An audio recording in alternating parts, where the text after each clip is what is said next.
સલામુઅલૈકુમ વરહમતુલ્લાહિ વબરકાતુહ. કેમ છો તમે બધા? Stories four kids. Topic history of ખાના કાબા. રેફરન્સ હાજી નાજી. ઘણા સમય પહેલાં અલ્લાહ તરફથી હઝરત ઇબ્રાહીમ અલૈહિસ્સલામને ઇબાદત કરવાની એક જગ્યા બનાવવાનો હુક્મ થયો. તેમણે આ હુક્મનું પાલન કર્યું, એટલે કે અલ્લાહની વાત માની અને મક્કામાં 4 દિવાલનું એક ઘર બનાવ્યું, જેને આપણે કાબા કહીએ છીએ. એ એક અલ્લાહની ઇબાદત કરવાની શરૂઆત થઈ અને તે સર્વથી પહેલી જગ્યા છે. ખાને કાબાને અલ્લાહનું ઘર પણ કહેવાય છે, પણ તેનો અર્થ એમ નથી કે અલ્લાહ તેમાં રહે છે. અલ્લાહ તો સર્વવ્યાપી છે, એટલે કે અલ્લાહ તો દરેક જગ્યાએ મોજૂદ છે, પરંતુ અલ્લાહે ખાને કાબાને મહાનતા બક્ષી આપી છે, એટલે ખાને કાબાને ઇમ્પોર્ટન્સ આપ્યું છે. તેથી કાબાને અલ્લાહનું ઘર અને બૈતુલ્લાહ પણ કહેવામાં આવે છે.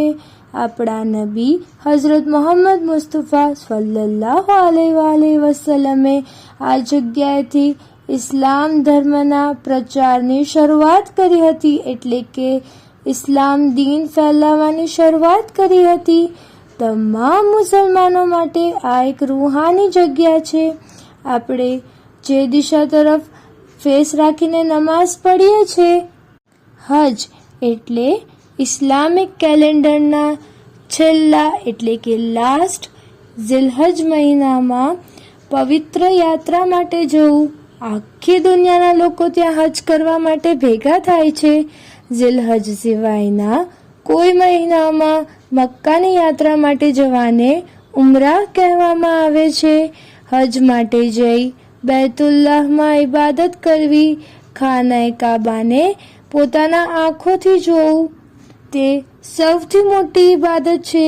આખી દુનિયાના મુસલમાનો ત્યાં ભેગા થાય છે અને ત્યાં એકદમ ખુશીનો માહોલ હોય છે. બધા એકદમ ખુશખુશાલ હોય છે અને અલ્લાહની ઇબાદત કરતા હોય છે.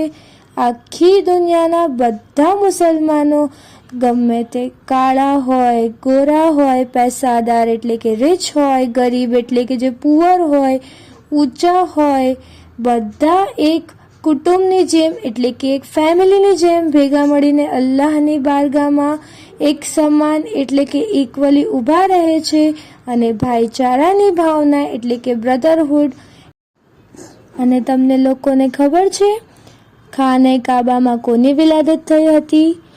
ખાને કાબામાં આપણા પહેલા ઇમામ અલી અલૈહિસ્સલામની વિલાદત થઈ હતી. હું આશા કરું છું કે તમને આ હિસ્ટ્રીમાં મજા આવી હશે અને તમે નવું કંઈક શીખ્યું હશે.